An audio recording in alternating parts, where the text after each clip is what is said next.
એ માં હોનો તો જહુ મેલડી ચામુંડે પેરાયો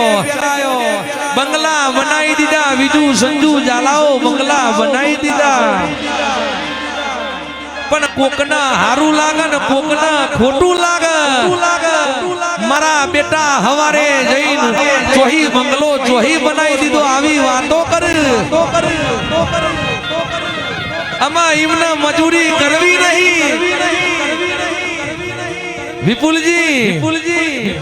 મજૂરી કરવી નહીં ગાડીઓ ફેરવીશું ગીરા ભુવા એમની મલ્ટિકા નહીં આવતી એના માટે રાત દારો ઉજાગરા કરવા પડે છે અને દેવના રીતમાં રહેવું પડે છે તો બીજું સંજુ અલ્ટિકા છે હું મુઠાઈ બોલી જો ગીરા ભુવાન પણ અલ્ટિકા પણ તમારા પણ અલ્ટિકા અને 100 મહિના બને અને કારો સ્કોર્પિયો આવશે